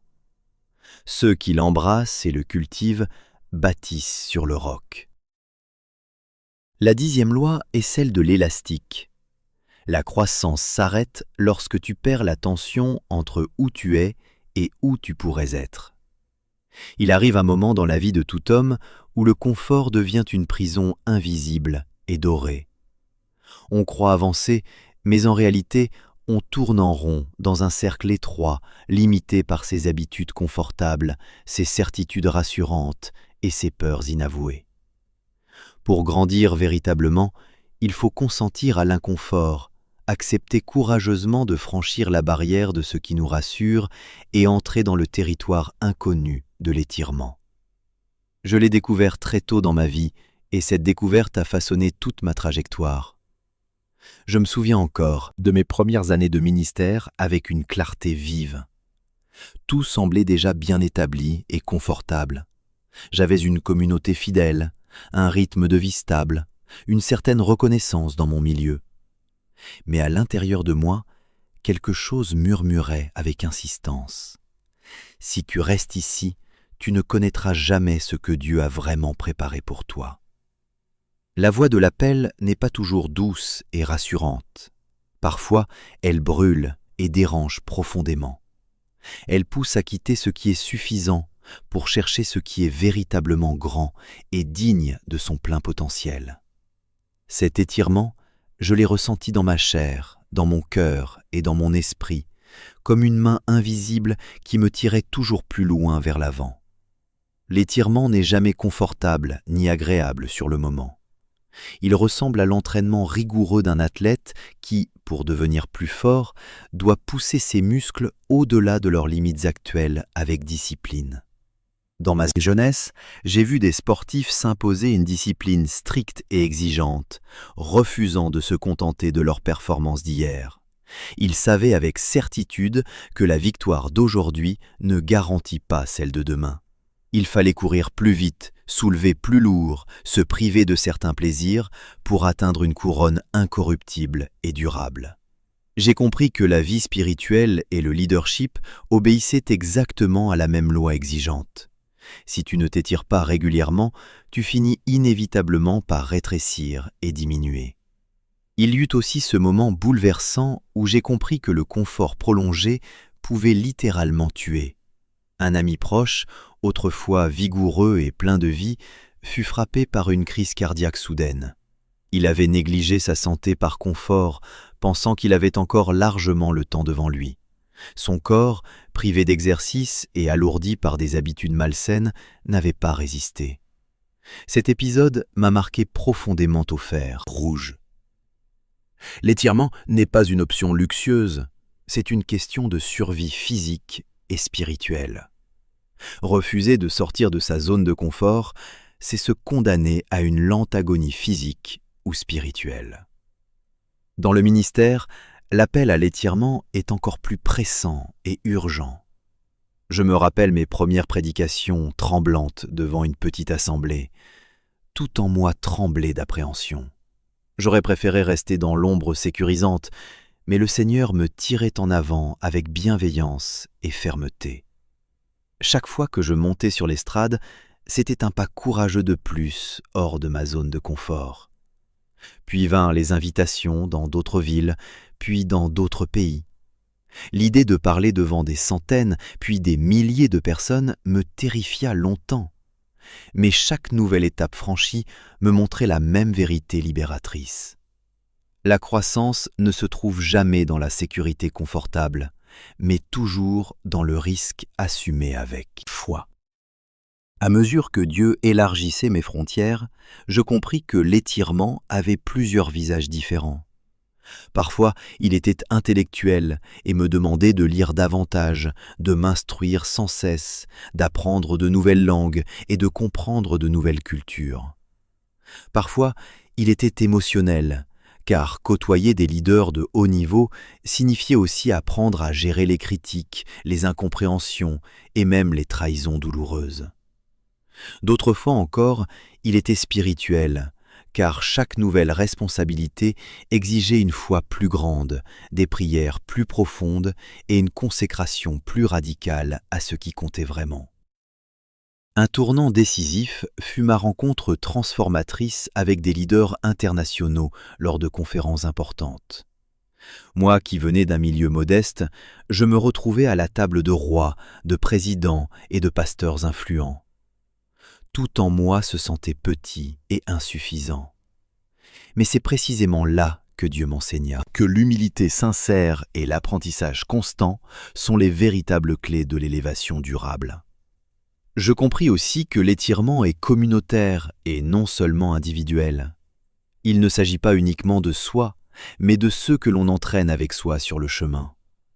Quand j'ai commencé à enseigner et à former d'autres leaders, j'ai vu à quel point beaucoup vivaient prisonniers de captivités invisibles mais réelles, dépendances diverses, distractions constantes, compromissions sournoises. Pour les aider véritablement, il fallait leur montrer avec amour que la liberté commence toujours par une décision courageuse et ferme. Ainsi, le Seigneur nous étire pour que nous découvrions la véritable mesure de notre appel profond. Alors, je le dis à ceux qui se tiennent au seuil de leur vie, soyez prêts à être étirés au-delà de ce que vous imaginez possible. Ne craignez pas la douleur de l'apprentissage, ni le poids des responsabilités nouvelles, ni les larmes, la séparation nécessaire. Tout cela fait partie du processus par lequel se façonnent les instruments choisis pour accomplir de grandes choses. Car c'est dans l'étirement que l'on découvre la grandeur véritable, et c'est hors de la zone de confort que naissent les vies qui marquent réellement l'histoire. La 11e loi est celle des compromis. Il faut abandonner certaines choses pour pouvoir vraiment grandir. Pour passer au niveau supérieur de sa vie, il faut bien plus qu'une simple vision enthousiasmante, bien plus qu'un travail acharné et bien plus qu'un désir sincère de grandir. Ce qu'il faut absolument, c'est la disposition réelle à abandonner certaines choses que l'on aime profondément et auxquelles on tient le plus. Et croyez-le ou non, c'est bien souvent ce sacrifice précis qui empêche les gens d'aller plus loin dans leur potentiel. Même ceux qui connaissent déjà un certain succès visible se heurtent à cet obstacle. Quand on commence sa carrière avec enthousiasme, les sacrifices paraissent faciles et naturels. Après tout, on n'a pas grand-chose à perdre à ce stade. On serait prêt à tout laisser tomber pour saisir une opportunité prometteuse parce que ce tout est encore bien maigre. Mais que se passe-t-il lorsque la vie commence à nous sourire généreusement? Que nous avons trouvé un emploi stable et bien rémunéré, une maison agréable, une communauté qui nous reconnaît et une certaine sécurité? Serions-nous toujours prêts à abandonner tout cela pour quelque chose d'incertain, mais qui pourrait nous rapprocher de notre véritable potentiel? C'est la vraie question du compromis. Prenons l'histoire inspirante d'Herman Cain. Issu d'une famille modeste dont le père travaillait comme chauffeur, il avait grandi dans l'effort et la ténacité. Diplômé en mathématiques, il commença sa carrière au gouvernement avant d'intégrer Coca-Cola. Pourtant, il savait qu'il n'y serait jamais jugé uniquement pour ses comptes émis, mérites réels. Alors, lorsqu'une opportunité s'ouvrit chez Pillsbury, il saisit sa chance avec courage et quitta le confort d'Atlanta pour s'installer au Minnesota. À Pillsbury, il gravit rapidement les échelons jusqu'à devenir vice-président avant même l'âge qu'il s'était fixé. À 36 ans, il avait un bureau impressionnant au 36e étage, une vue splendide sur la ville et un titre prestigieux. Tout semblait accompli et réussi, mais son cœur lui disait clairement que ce n'était pas encore assez. Il rêvait plus grand, devenir président, le véritable décideur d'une entreprise entière. Mais un obstacle crucial demeurait malgré ses succès apparents. Il n'avait jamais eu la responsabilité directe des profits et des pertes, condition absolument indispensable pour prétendre à une présidence. Son supérieur lui proposa alors un choix audacieux et transformateur. Quitter son poste confortable et prestigieux pour rejoindre Burger King, une filiale de Pillsbury, et y apprendre le métier de terrain depuis le début. Le prix à payer était énorme et visible. Perdre son titre de vice-président, accepter une réduction significative de salaire, renoncer à ses stock-options précieuses, réapprendre un métier à zéro jusqu'à retourner derrière un grill pour préparer des hamburgers. C'était une décision qui bouleverserait toute sa vie extérieure. Pourtant, Herman Cain accepta avec une clarté et une sérénité surprenantes. Il enfila l'uniforme avec humilité, rejoignit les jeunes recrues et se remit à l'école de l'apprentissage véritable. De directeur adjoint à gérant de restaurant, puis directeur régional, il avança pas à pas avec constance jusqu'à devenir vice-président de la marque entière. 4 ans plus tard, on lui confia Godfather's Pizza, une filiale en sérieuse difficulté, et il en devint le président redresseur. Herman Cain avait prouvé par sa vie entière une vérité universelle et intemporelle. Il faut abandonner pour pouvoir grandir vraiment. Les compromis, loin d'être des pertes définitives, sont les marches invisibles qui nous permettent de monter toujours plus haut. Mais ces marches sont exigeantes et coûteuses. Elles demandent du confort, de la sécurité et parfois même l'image rassurante que l'on a de soi. La question n'est donc jamais « vais-je perdre quelque chose ?», mais toujours « vais-je grandir grâce à ce sacrifice ?» Il est crucial de comprendre que les compromis ne concernent pas seulement la carrière professionnelle, mais toutes les dimensions de la vie. Parfois, il faut abandonner de vieilles habitudes confortables qui nous empêchent d'avancer. Parfois, il faut renoncer à certaines relations qui nous maintiennent dans nos anciennes limitations. Parfois, il faut lâcher une sécurité apparente pour embrasser un appel plus grand et plus risqué. L'auteur insiste sur une distinction fondamentale et éclairante.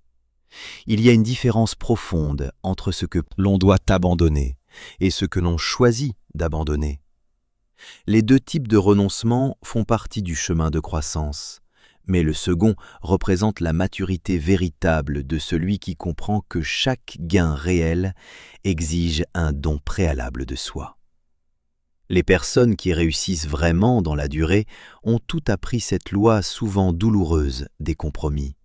Elles n'ont pas atteint leur niveau actuel en gardant tout ce qu'elles avaient au départ. Elles ont atteint ce niveau en acceptant courageusement de laisser partir ce qui n'appartenait plus à leur prochain chapitre de vie. Comme un serpent qui doit muer pour grandir, comme un arbre qui doit lâcher ses vieilles feuilles pour accueillir les nouvelles, la croissance demande toujours ce mouvement libérateur de lâcher prise vers quelque chose de plus grand. Les compromis les plus difficiles ne sont pas ceux qui concernent les mauvaises choses dans notre vie. Ceux-là sont relativement faciles à identifier et à abandonner. Les compromis les plus exigeants et les plus révélateurs de notre caractère concernent les bonnes choses, les choses qui ont bien fonctionné pour nous, les succès du passé, les identités qui nous ont bien servi, les méthodes qui ont produit des résultats. Parfois, le plus grand obstacle à notre prochain niveau de croissance n'est pas notre pire échec, mais notre meilleur succès passé. Car le succès crée des habitudes et des façons de faire qui peuvent devenir des prisons dorées si l'on n'est pas vigilant. L'auteur partage cette conviction avec une force particulière, car il l'a lui-même vécu. À plusieurs moments de sa vie, il a dû abandonner des méthodes qui fonctionnaient bien pour embrasser des approches nouvelles et incertaines. Il a dû renoncer à des rôles qui lui correspondaient pour accepter des responsabilités qui le dépassaient au départ. Et chaque fois, le compromis douloureux a conduit à une croissance qu'il n'aurait jamais connue, restant dans le confort de ce qui marchait déjà bien. La loi des compromis nous enseigne aussi une vérité sur le timing de nos décisions. Le bon moment pour faire un compromis difficile est rarement quand on y est forcé par les circonstances. Le meilleur moment est quand on choisit librement et proactivement de lâcher ce qui appartient à hier pour saisir ce qui appartient à demain. Ceux qui attendent d'être forcés à changer subissent le compromis. Ceux qui choisissent proactivement de changer l'utilisent comme un tremplin vers leur prochain niveau. En définitive, la loi des compromis nous invite à nous poser régulièrement cette question courageuse. Qu'est-ce que je dois abandonner pour continuer à grandir? Pas ce que je veux abandonner, pas ce qui est facile à lâcher, mais ce qui est vraiment nécessaire de laisser partir pour que ma croissance continue. La réponse à cette question honnête est souvent le chemin le plus direct vers le prochain niveau de notre potentiel. Merci d'écouter ce résumé transformateur sur Succès Livre Audio. La suite et la conclusion de ce voyage extraordinaire de croissance t'attendent dans la dernière partie. La 12e loi est celle de la curiosité. La croissance est stimulée en se demandant pourquoi. Lorsque j'étais étudiant en première année de psychologie, on nous fit passer un test de créativité. Le résultat fut pour moi une surprise amère et déstabilisante. J'avais obtenu l'un des pires scores de toute la classe. À première vue, cela pouvait sembler anodin et sans conséquence.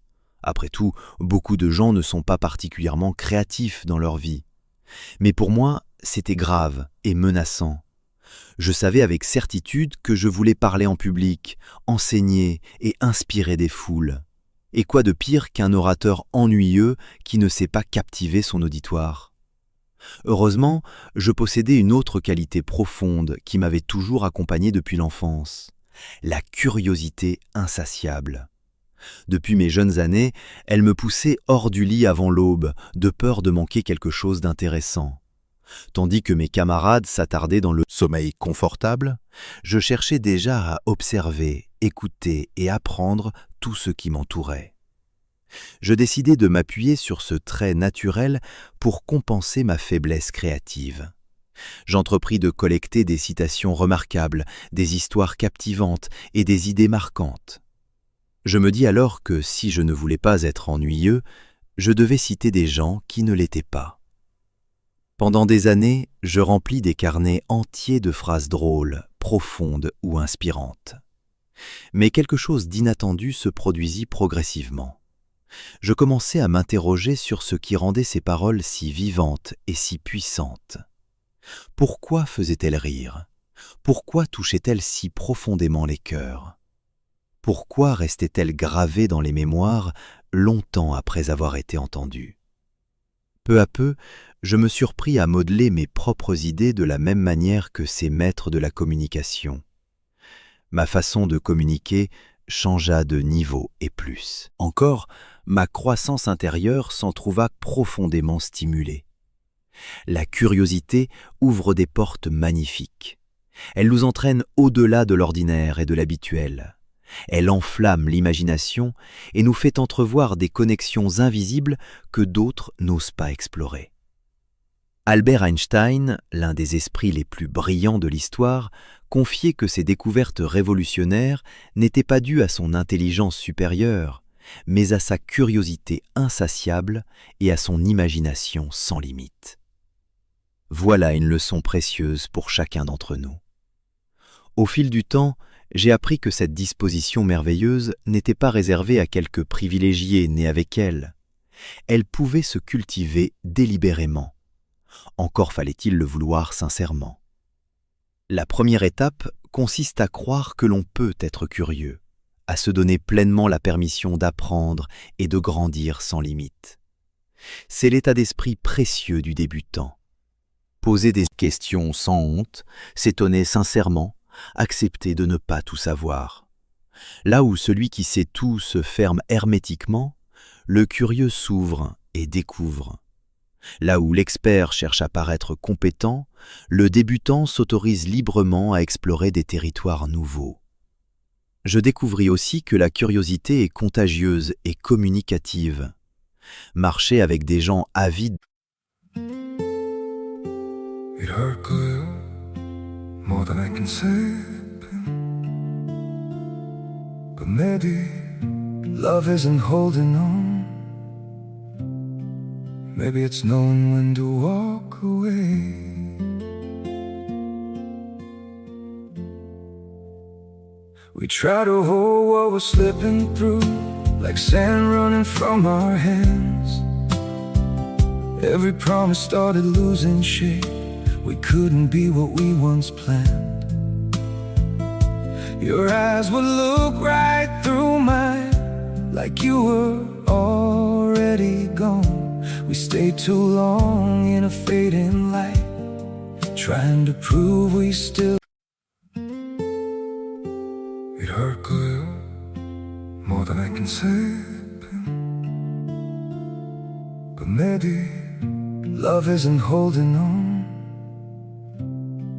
Maybe it's knowing when to walk away.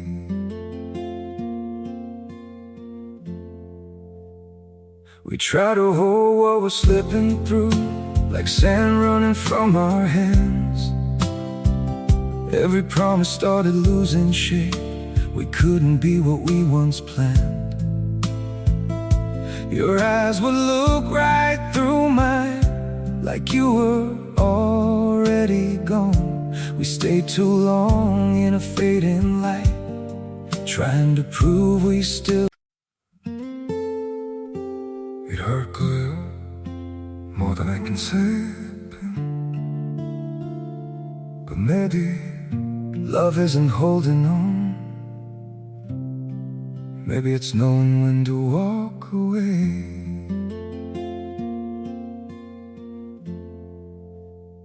We try to hold what we're slipping through, like sand running from our hands. Every promise started losing shape. We couldn't be what we once planned. Your eyes would look right through mine, like you were already gone. We stayed too long. de découverte nous empêche de nous arrêter en chemin et de nous satisfaire du déjà connu. Je fis de la curiosité une règle de vie permanente. Chaque jour, j'essayais d'apprendre quelque chose de nouveau et de significatif, de transformer mes échecs en leçons précieuses, de remettre en question mes certitudes confortables. Je compris qu'il n'existait pas une seule réponse définitive à un problème complexe, mais une multitude de pistes à explorer. L'histoire de Richard Feynman, prix Nobel de physique, me conforta dans cette conviction profonde. Cet homme remarquable n'avait pas un quotient intellectuel exceptionnel, mais il possédait une curiosité sans bornes et une joie de découvrir qui illuminait tout ce qu'il touchait. Enfant, il démontait des radios, construisait des circuits et explorait les mystères des mathématiques par simple plaisir du jeu. Pour lui, absolument tout était matière à questions et à émerveillement. C'est là le pouvoir transformateur de la curiosité. Elle est le remède souverain à l'ennui et le moteur incomparable d'une vie de croissance perpétuelle. La 13e loi est celle de la modélisation.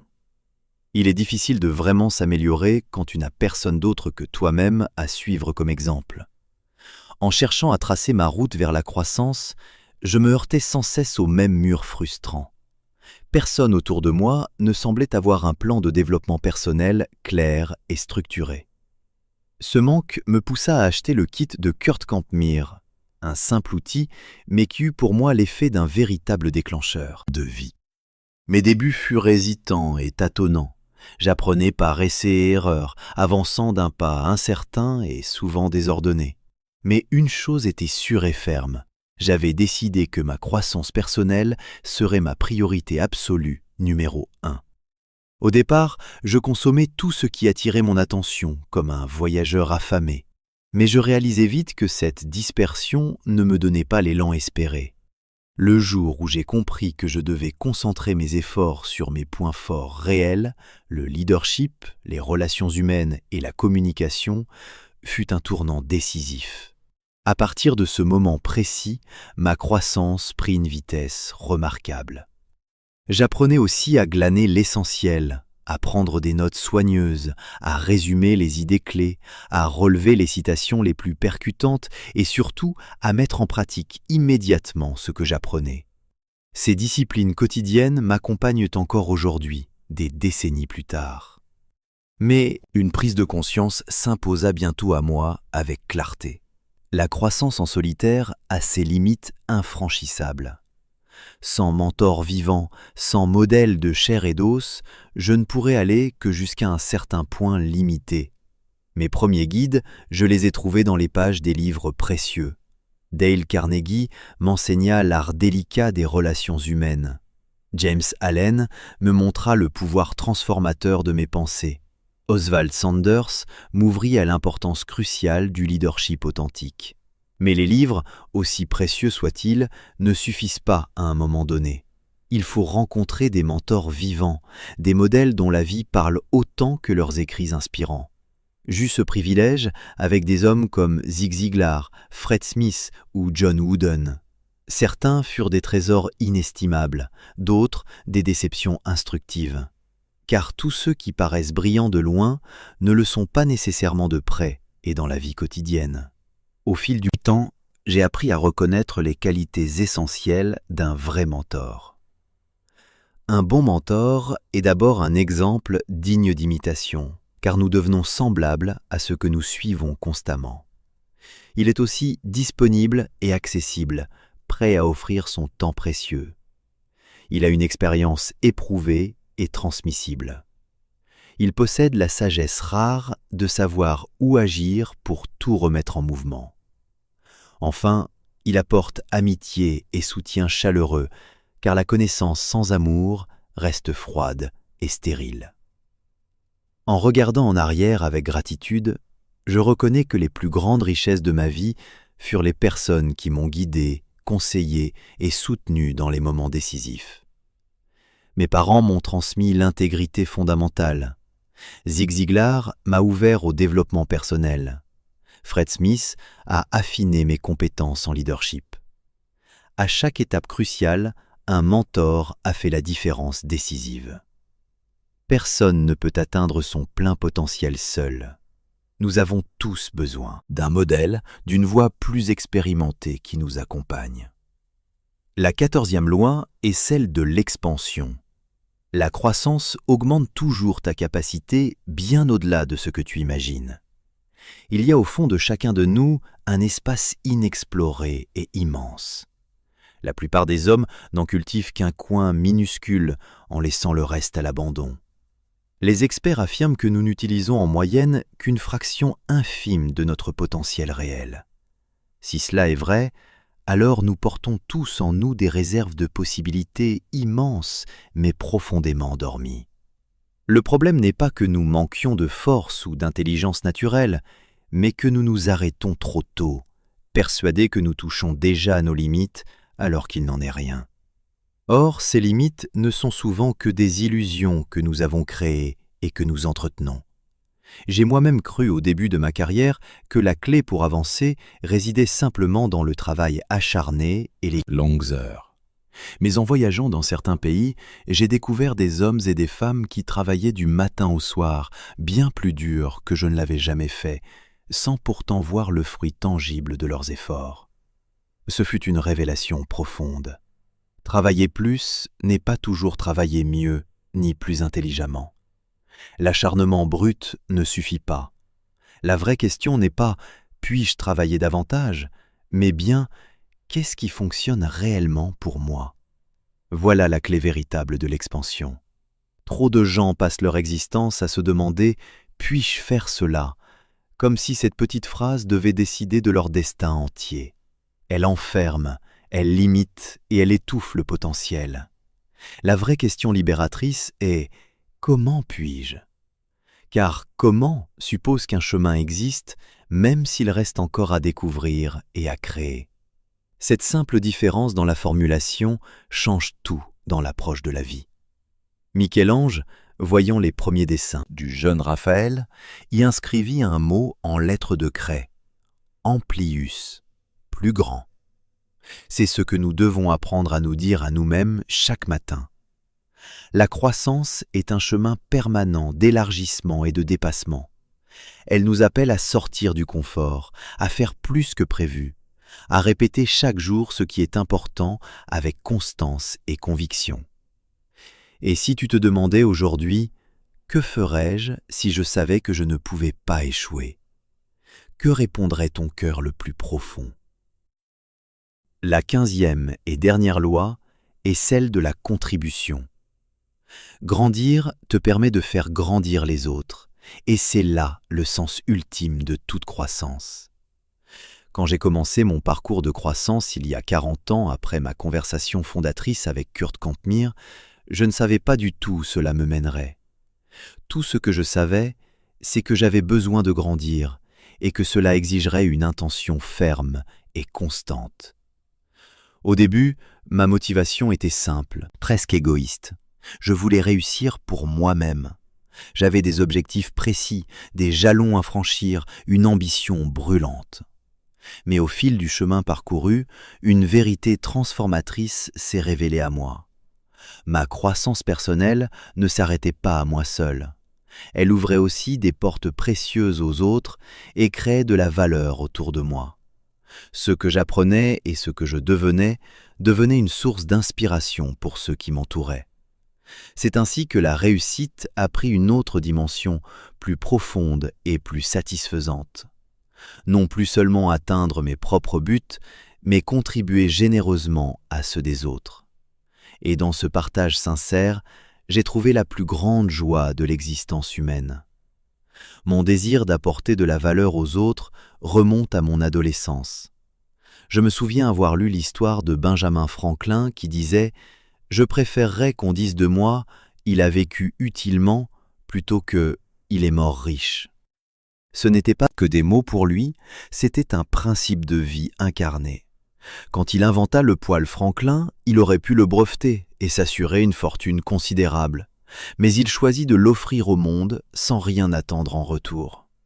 Cette vision généreuse de la vie m'a profondément marqué. Chaque matin, il se demandait « quel bien vais-je faire aujourd'hui ?» et chaque soir « quel bien ai-je fait aujourd'hui ?» Cette habitude simple mais puissante m'a inspiré à devenir intentionnel dans ma façon de contribuer chaque jour. Plus tard, une expérience bouleversante a renforcé cette conviction profonde. En 1998, alors que je me débattais avec les suites d'une crise cardiaque, je n'avais pas peur de mourir. Je pensais seulement à m'assurer que mes proches sachent combien je les aimais et que je n'avais pas encore fini d'apporter ma contribution au monde. J'avais encore beaucoup à donner et cela me donnait la force de continuer. De mon père, j'ai retenu cette leçon magnifique. Il faut être une rivière et non un réservoir.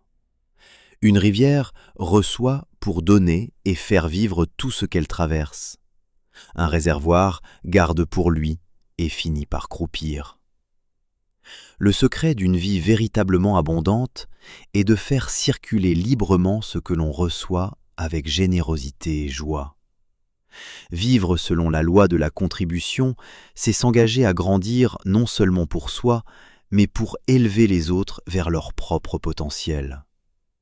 C'est être reconnaissant, car sans gratitude sincère, il n'y a pas de générosité authentique.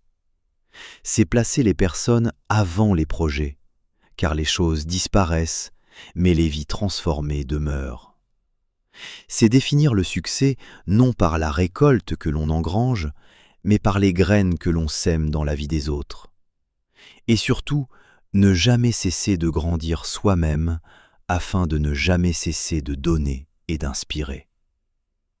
Jim Rohn, l'un de mes plus grands exemples de vie, disait « Le plus beau cadeau que vous puissiez offrir à quelqu'un est votre propre développement ». Il l'a incarné toute sa vie et son influence continue d'élever des millions de personnes longtemps après lui. Grandir soi-même pour faire grandir les autres. Voilà la véritable loi de la contribution. Voilà le sens profond d'une vie pleinement utile et accomplie. Merci d'avoir accompagné ce résumé complet jusqu'à la fin sur Succès Livre Audio. Si ce contenu t'a inspiré et apporté de la valeur, abonne-toi, partage et laisse un commentaire pour que d'autres puissent aussi grandir. À très bientôt pour de nouveaux résumés qui transforment les vies.